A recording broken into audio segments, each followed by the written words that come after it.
Hey guys, welcome to another episode of the Who Are We podcast. This is the first recording of 2024. I just want to welcome you all to a new year, hoping that the excitement continues from last year and keep building on what we're trying to achieve. Today I have a special guest, Anushka Krishna. How are you? Hello, I'm good. How is everybody? I hope they've had a good start to the year. Yeah. Just before we get going, it's a real pleasure to have you with us. Thank I you. just want to just disclose that this is our recording. We're recording this session. We're going to post it on YouTube, and put some promotional stuff up.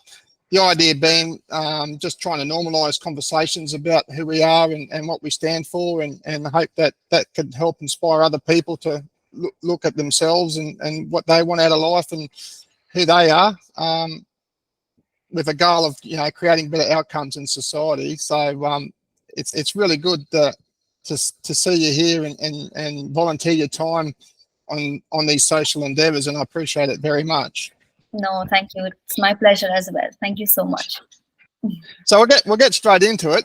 So who is Anushka, and what does she stand for? Wow, nobody's ever asked me that in so long. But I'm Anushka. I'm 22 years old. I just finished my master's from King's College, London.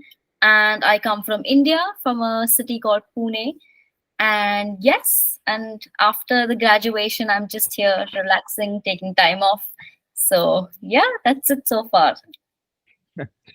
So you studied a master. What did you study? Yes, I actually did my master's in organizational psychiatry and psychology. So that's been really nice. My bachelor's was also in psychology. So yes. Is that something that you're passionate about? I suppose the human mind and thought processes. So it started off that way. It started off with me being super interested and super passionate about the field and all of it. But then slowly, I think because it's such a vast field, you kind of get lost into it. But organizational psychology so far has been great. It's a completely different avenue, and there's so much to do. There's so much that I can do around it. So yes, we're still figuring it out. We're still exploring what I can do more, and just a start of something at least. Yeah, and I suppose getting through some studies and getting into your adult life at 22, you're still quite young and still trying Yeah. to explore, what it Yeah, is you're all about. I suppose is that how you see it? absolutely. Yeah, because with me, I think it's always been academics one after the other. Like I finished my schooling, then my bachelor's, then master's. So it's been super academic so far. And then I look back and then I'm like, wait, I'm just 22, just 22 years of age. But yeah, it's nice because I'm away from home. I live in a completely different continent altogether. So it feels very adult. Yeah. And And do you find that now that you've done a lot of that, because that's obviously a lot of years of Mhm. study and academic, as you said, do you find that you're able to express who you were through that period, or do you find that because of the pressures of the study and that sort of have Right. restricted who you are? Or? So I think during the entire journey, I think I had a lot of freedom thanks to my parents. I had a lot of Yeah. freedom to do other things as well and take time off. And it was all background things that these things that studies were happening. So I don't think I ever felt restricted. Although I couldn't, the main goal was to obviously finish your academics, finish your exams and all of that stuff. But yeah, I feel like I still need to give myself the time to explore myself better. I feel like now that this is done, I'm finished with my masters, I feel more relaxed to pursue other things as well. Yeah. And do you think that you're going to have a career in organising and find a way of making an income and a life through that sort of work? Or Hopefully. Right now, the plan is obviously to just at least get myself into the field, explore a bit about how this works, and obviously down the line we'll realize if I like it or not. It's such a far off idea, but hopefully. But I'm keeping my options open. I want to be able to explore other things as well. You never know. Yeah. and I suppose that's the hardest thing about Yeah. focusing your attention for so long on something is Yeah. whether you do find your path there or whether you find I your path mean, somewhere else. Yeah. that's very true. I mean, I hope I find something that I'm truly passionate about. At the moment, I'm not very sure. I don't know Yeah. what is it that I really want to do, but we'll figure that out along the way. And do you think there's any pressure on you, like spending so much time to learn about, psychology? Obviously, a bachelor and a master's, that's fantastic and phenomenal achievement. Right. And obviously, there's a lot of money probably invested and time Absolutely. Yes. in Yeah. that. So, do you feel the pressure to utilize I that actually- to go forward? No, I do. I look at myself as a return on investment kind of a thing. I feel like I need to make the use of the degree. But no, I'm so glad that my parents are so supportive with everything. They obviously do want me to get a job and settle down and get myself into the working field. But I think I put myself under a lot of pressure. I sit down and I apply for jobs constantly.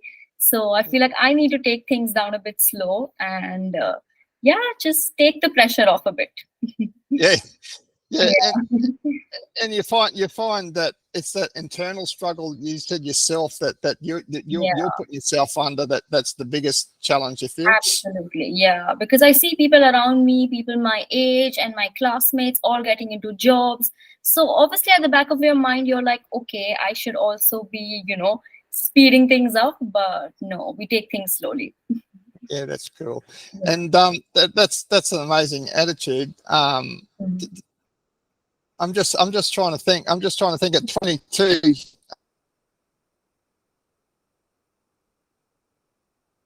I think I think I lost you. Sorry, we just yeah. Think So, you're almost back. Yeah. I yeah. Yes. I didn't yeah. get what So you were at saying. 22, Yeah. you got so much. You got so much to learn and so much more to do. Obviously, Yes. there's also other pressures in life apart from career, families, and is there cultural pressures in that, being a woman, with children yet, or is that something that you're grasping with, or anything like that? No, so I'm super grateful again to my parents. I've never been put in the idea of marriage or anything of that sort. I've always been told from the very beginning that you need to be independent enough first for you to then maybe think about anybody else providing for you or you providing for somebody. So fortunately, I come from a home where my parents wanted me to be independent first. So no, I mean, I've never thought of marriage that way. I've literally never thought of getting the idea of marriage doesn't excite me just yet, but we'll see that as well. And travel, so you said you've obviously had to move international places, so you've done a bit of traveling to date. Is that something that helps?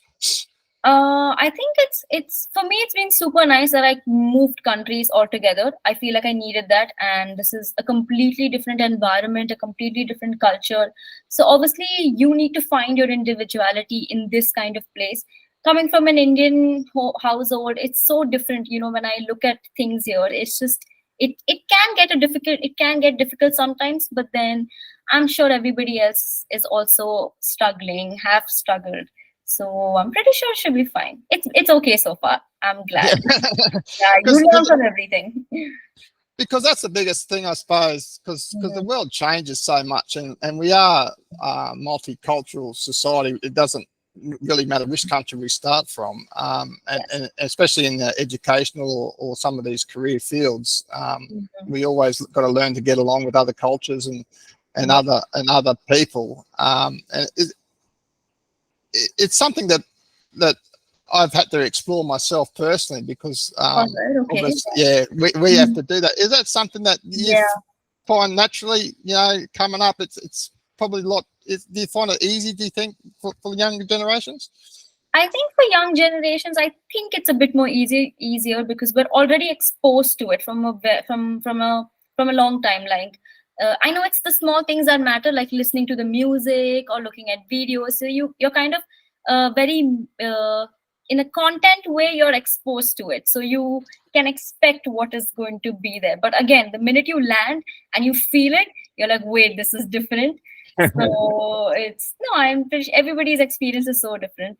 I think I already knew what to expect because I traveled to maybe European countries before, so I kind of had an idea. But again, it's so difficult. It's so different from when you actually have to live in this place. But yeah, I think it's a bit easier because you're more adaptable then, I believe. Adapt. Yeah. And that's something that you're finding.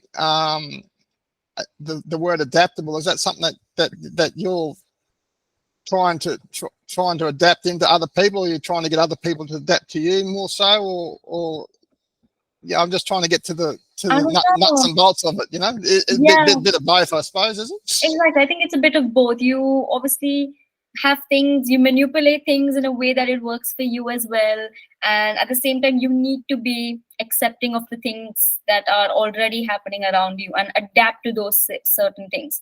So yeah, it's on your personality, I believe, that you need to be welcoming and open to different things, as well as also sticking to what you believe in and stuff like that. Boundary. Have you found like setting some boundaries, obviously, for what you believe in, your cultural beliefs and who you are, has helped? Yeah, I can't think of anything on top of my head, but yeah, things which are very culturally inside, like inside of me, which I strongly believe in. I feel like I would like to stick to those. Like I feel like it makes me who I am and how I've been grown up. So yeah, setting boundaries is a good thing, but being respectful of others as well is also the same. It's all good. Yeah. So it sounds like you're at the start of your discovery journey, and you're moving through it. Yeah. And I can see you enjoying you enjoyed your study, and you're quite vibrant and outgoing. Is there any messages perhaps for some other young aspiring women out trying to carve a path in a career or through their education journey that you could probably share? Any wisdom, you think? Absolutely not wisdom. I feel I can only speak from experience, but I feel like you should truly believe in yourself. And if there's a hard day, it is going to pass. Everything comes to an end eventually, and you just need to believe in yourself, keep working hard, be prepared. Opportunity will come on its own as long as you're prepared. Luck is going to be by your side, and just believe and work hard, be true to yourself. Everything will follow through then. That's what I think. And that's strong words. Believing in yourself, having that confidence in yourself is good. Exactly. But I like what you says. Things will pass. Time. It's not going to be bad forever. Have a bad day tomorrow. Exactly. There's always tomorrow. Yeah. It's the end of the world, and you feel like, oh my God, it will never get better. But I'm sure it will. It has to get eventually. If not the best, it will definitely lessen a bit, and you will overcome that over time. Yeah, no, that's great. Well, thank you very much for sharing it. It's been such a pleasure to get to know you a bit better. Thank you so much. And I wish you a lot of luck in your journey and your future career. I'm sure we'll hear more about you. Perhaps we can get you back on the podcast in the future. Yeah, that'll be lovely. Thank you so much. No worries. Thank you. Have a good day. Bye. Good night from my end. See ya. Bye.